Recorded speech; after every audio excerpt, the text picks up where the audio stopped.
എല്ലാവർക്കും ആമിക്കൂസ് ഡ്രീമിൻ്റെ പുതിയൊരു വീഡിയോയിലേക്ക് എല്ലാവർക്കും സ്വാഗതം. അപ്പോൾ ഇതിൻ്റെ അമ്മയാണേ. അമ്മ മരിച്ചിട്ടിപ്പോൾ ഒരു വർഷം കഴിഞ്ഞു. മിക്കുവിന് ഭയങ്കര ഇഷ്ടമായിരുന്നു അമ്മേനെ മാത്രമേ അവന് വീട്ടിൽ നിന്ന് പുറത്തൊരാൾ വന്നാൽ അത്രയും ഇഷ്ടപ്പെടുള്ളൂ. അമ്മയ്ക്ക് അവനെ അങ്ങനെയായിരുന്നു. എന്നിട്ട് എല്ലാവരും എൻ്റെ അടുത്ത് പറയുമായിരുന്നു, എന്താ അമ്മയോട് ഇത്ര ഇഷ്ടം എന്ന് പറയും. പിന്നെ അമ്മ മരിച്ചതൊന്നും എൻ്റെ കുട്ടിക്ക് അറിയില്ല. ഇടയ്ക്കിടയ്ക്ക് വന്നിരുന്നു ഇങ്ങോട്ടേ. ഇടയ്ക്ക് എന്ന് പറഞ്ഞാൽ കൊല്ലത്തിൽ 2 പ്രാവശ്യമൊക്കെ വരുള്ളൂ. ഞാൻ അങ്ങോട്ട് ഇങ്ങനെ എനിക്ക് വയ്യാത്തതിന് ശേഷം ഞാൻ വല്ലാതെ പോകലുണ്ടായിട്ടുണ്ടായിരുന്നില്ല. അതിന് ശേഷമാണ് അമ്മയ്ക്ക് വയ്യാതെ ആവും ചെയ്തത്. അപ്പോൾ അമ്മ വീട്ടിലേക്ക് വരുമ്പോഴൊക്കെ ഈ മിക്കു ഭയങ്കര സ്നേഹവും. അമ്മ ഇങ്ങോട്ട് പോകുമ്പോഴും നമ്മുടെ കൂടെ നടക്കുക. ഇന്നിപ്പോൾ ശിവരാത്രി ആയിട്ട് ഞാൻ നമ്മുടെ വീഡിയോ ഇടാൻ കാരണം എന്താണെന്നറിയോ, നമ്മുടെ പിറന്നാളാണ്. ശിവരാത്രിയുടെ അന്നാണ് നമ്മുടെ നാൾ. അപ്പോൾ അതുകൊണ്ട് ഞാൻ ആ വീഡിയോ ഇട്ടതാണ്. അമ്മയും മിക്കും കൂടി ഉള്ളത്. അമ്മ എവിടെ കിടക്കണമെന്ന് വെച്ചാൽ മിക്കു അവിടെ കിടക്കും പോയിട്ട്. അതൊരു മഴക്കാലത്തായിരുന്നു.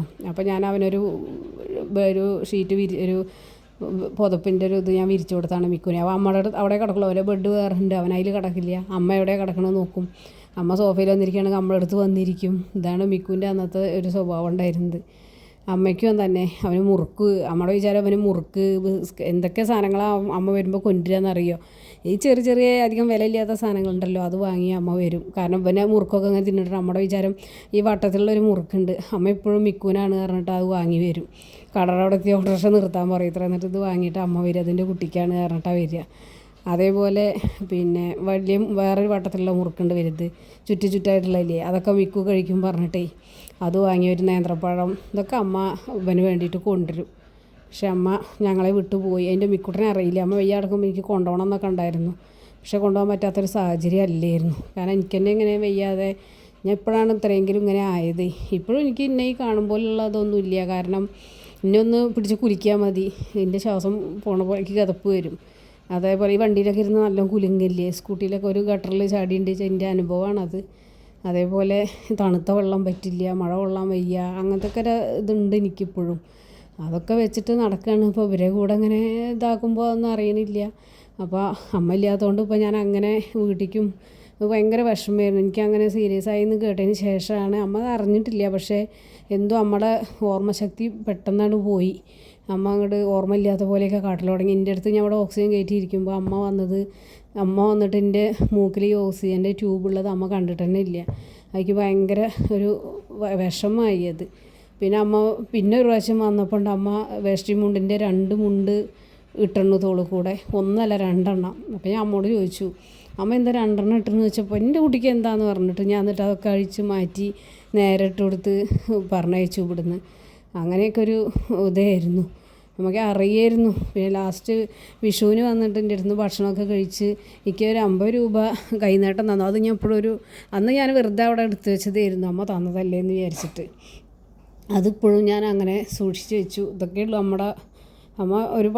എന്നെ ഒരുപാട് ഇഷ്ടപ്പെട്ടായിരുന്നു. കാരണം എൻ്റെ അമ്മയുടെ ചെറിയ മോളായിരുന്നു ഞാൻ, ഏറ്റവും ചെറുത്. അപ്പോൾ അമ്മയ്ക്ക് അതിൻ്റെ ഒരു പ്രത്യേക സ്നേഹം ഉണ്ടായിരുന്നു എൻ്റെ അടുത്ത്. പിന്നെ എനിക്ക് വയ്യാത്തതിന് ശേഷം എനിക്ക് അങ്ങനെ അമ്മയുടെ അടുത്തേക്ക് പോകാനോ അമ്മേനെ നേരെ പോലെ ഒന്ന് ഇതാക്കി പറ്റിയില്ല. അവിടെ പോയി നിൽക്കാനോ ഒന്നിനും എനിക്ക് എപ്പോഴും ഈ മരുന്നും ബ്ലഡ് കുറച്ചിലുമായിട്ടേ ഇറങ്ങി നടക്കാൻ വയ്യ. എപ്പോഴും ഫാന് വേണം, ആ ഒരു രീതിയിലായിരുന്നു ഞാൻ. അപ്പോൾ അവിടെ പുതിയ വീടൊക്കെ കയറ്റിയത്, അവർ ഇൻവെർട്ടറില്ല, കറണ്ട് പോയെന്തിരിക്കും, അങ്ങനെയൊക്കെ ആയിരുന്നു. പക്ഷെ എനിക്കത് പറ്റുന്നില്ല. വേനൽക്കാലത്ത് കതപ്പും ആകെ അസ്വസ്ഥത വരും എനിക്ക്. ആ ഒരു ഇതിലാണ് ഞാൻ ഈ വീടിൻ്റെ ഉള്ളിൽ ഇവിടെ കൂടിയത്. അപ്പോൾ മിക്കൂട്ടൻ ഇവിടുത്തെ അമ്മ ഉണ്ട്, അതായത് എൻ്റെ ഹസ്ബൻഡിൻ്റെ അമ്മ വരുമ്പോഴേക്കും ഇപ്പം കുറച്ചാട്ടി വിടും ഇവിടുന്ന്. എന്നിട്ട് എന്നോട് എപ്പോഴും ചോദിക്കും, എന്താ എൻ്റെ അമ്മേനെ മാത്രമേ എൻ്റെ മിക്കുവിന് ഇഷ്ടമുള്ളൂ എന്ന് ചോദിക്കും എൻ്റെ അടുത്ത് എപ്പോഴും. ചീത്ത പറഞ്ഞുകൊണ്ട് എൻ്റെ അടുത്ത് ചോദിച്ചായിരുന്നു. അപ്പോൾ ഞാൻ പറയും അതറിയില്ല, അമ്മ ഇവരെ സ്നേഹിക്കൊണ്ടേയിരിക്കും. അവർ കുടയും കൊണ്ടും അതുകൊണ്ടൊന്നും വീശിയിട്ടാണ് വരിക മിക്കുവിൻ്റെ അടുത്തേക്ക്. അത് എന്നോ ഒരു ദിവസം ചെയ്തണ്ണു. അതിന് ശേഷം മിക്കുവിന് ദേഷ്യമാണ്. എൻ്റെ അമ്മ വരുമ്പോൾ തന്നെ എനിക്ക് ഇവനെ പിടിക്കേണ്ട ഒരു ആവശ്യമില്ല. അതെന്താണെന്ന് എനിക്കറിയില്ല. ഞാൻ ഒന്നും പറഞ്ഞിട്ട് ഞാൻ ആരെയും കടിക്കാനോ അല്ലെങ്കിൽ അവൻ്റെ അടുത്തൊന്നും അങ്ങനെ പറഞ്ഞു കൊടുത്തൊന്നും കാര്യമില്ല. മിക്കുവിൻ്റെ അടുത്ത് അവൻ ട്രെയിനിങ് കിട്ടിയ ആളൊന്നല്ല. അവൻ ആളെ കണ്ടറിയാം ആരോടെ എങ്ങനെ പെരുമാറണമെന്ന്. അതായിരിക്കും അവൻ ചെയ്തിട്ടുണ്ടാവുക. എൻ്റെ അമ്മ വന്നാൽ ഞാൻ ഓട്ടോറിക്ഷ വന്ന് നിൽക്കുമ്പോൾ മാത്രമേ ഇവനൊന്ന് അവിടെ അടയ്ക്കുള്ളൂ.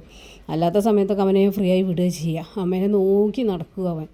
അത്ര ഇഷ്ടമായിരുന്നു. പക്ഷെ എൻ്റെ കുട്ടി അറിഞ്ഞിട്ടില്ല അമ്മ ഞങ്ങളുടെ അടുത്ത് പോയി എന്നുള്ളത്. അപ്പോൾ ഇന്ന് ഭയങ്കര വിഷമമായി അമ്മയുടെ കാര്യം ആലോചിച്ചിട്ട്. മിക്കുവിൻ്റെയും ഒരുപാടുണ്ട്, മിക്കു അമ്മയും കൂടിയുള്ള വീഡിയോസ്, ഫോട്ടോസ്. ഞാൻ എൻ്റെ പഴയ ചാനലിൽ കുറേ ഇട്ടിട്ടുണ്ട്. അത് കാരണം ഞാൻ ഒന്നും ഇടാത്തതിൽ. കാരണം അതിനേക്ക് വല്ല കോപ്പി റൈറ്റ് എന്തെങ്കിലും വന്നെങ്കിലും വെച്ചാൽ ഒരു ഫസ്റ്റിലെ ചാനലിൻ്റെ ഇരുന്ന് മിസ്സായിട്ടുണ്ട്. അതിൽ അമ്മയുടെയും മിക്കുവിൻ്റെയും ഒരുപാട് വീഡിയോസ് ഉണ്ട്. അതൊക്കെ എൻ്റെ അടുത്ത് നിന്ന് നഷ്ടമായി. ആ വീഡിയോസ് എൻ്റെ അടുത്തുണ്ട്, പക്ഷെ ഇടാൻ പറ്റില്ലല്ലോ. അതാണ് ഇപ്പോൾ ഇതാണ്ട് ഞാൻ കുട്ടികൾ വന്നിട്ടുണ്ട് ഉച്ചേരിട്ടെ കളിക്കാൻ വേണ്ടിയിട്ട് ഇവരുടെ കൂടെ. അപ്പോൾ ഇങ്ങോട്ട് പുറത്തേക്ക് വിട്ടതാണ്. അപ്പോൾ അവരിങ്ങോട്ട് കയറിയിരിക്കാൻ വേണ്ടി മിക്കുവിനെ മാറ്റിയതാണേ. അപ്പം അവർ കയറാനൊന്നും സമ്മതിക്കില്ല. അപ്പോൾ കുട്ടികൾക്ക് ഇവിടെ കയറിയിരിക്കണം പറഞ്ഞിട്ട്, വെയിലല്ലേ പുറത്ത്. അങ്ങനെ ഞാൻ മിക്കുവിനെ ഇങ്ങോട്ട് കയറ്റി. ആമി ഇതാ ഇവിടെ ഇരിക്കുന്നു. ആമി പിന്നെ ആരും ഒന്നും കാട്ടൊന്നുമില്ല, എന്നാലും അവർക്ക് പേടിയാണ്. ആമിയുടെ ആ ചെറിയൊരു ചരടുണ്ട് കഴുത്തിൽ, അത് ഞാൻ ഒന്ന് പിടിച്ചാൽ മതി, അപ്പോൾ അവർക്ക് ധൈര്യമായി. എന്നിട്ട് അവരിവിടെ കയറിയിരിക്കും. അപ്പോൾ ഇതുണ്ടോ അവനെ ആമിനെ പേടിച്ചിട്ടാണ് ഈ മെല്ലെ മെല്ലെ വരുന്നത്. ആമി ചാടുമെന്ന് വിചാരിച്ചിട്ട്. ആമി അങ്ങനെ ആരും ഓടിപ്പോയി കടിക്കൊന്നുമില്ല. അവർക്ക് എന്നാലും പേടി അവളെ മുഖം കാണുമ്പോഴേ. അപ്പോൾ കുട്ടികൾ ഇങ്ങോട്ട് വന്നിരിക്കണം എന്ന് പറഞ്ഞപ്പോൾ പിന്നെ ഞാൻ മിക്കുവിനെ എങ്ങനെയാണ് കയറിപ്പോയി. ഓനെ ചൂട് കാരണേ പുറത്തു കൂടെ കുറച്ച് നേരം ഓടിയിരുന്നു. അപ്പോൾ ആ ഫാനിൻ്റെ ചൂട് കിടക്കാൻ വേണ്ടിയിട്ട് അവൻ പോയിരുന്നത്.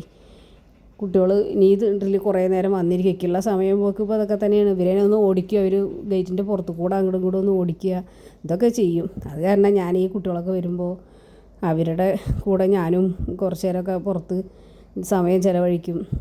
എന്നാൽ ഇവർക്കൊരു എൻജോയ്മെൻ്റ് ആവില്ല. ഈ കുട്ടികളെ സൈക്കിളിൻ്റെ വലിയ കേൾക്കുമ്പോഴേക്കും ഇവർ ഒന്ന് ഓട്ടം തുടങ്ങും പുറത്തേക്ക് വരാൻ വേണ്ടിയിട്ട്. ഈ അങ്ങോട്ടും ഇങ്ങോട്ടുള്ള ഓട്ടം കൊണ്ടേ മിക്കുവിനൊക്കെ ഈ വീടിൻ്റെ ഉള്ളിൽ ഇങ്ങനെ കിടക്കുകയല്ലേ.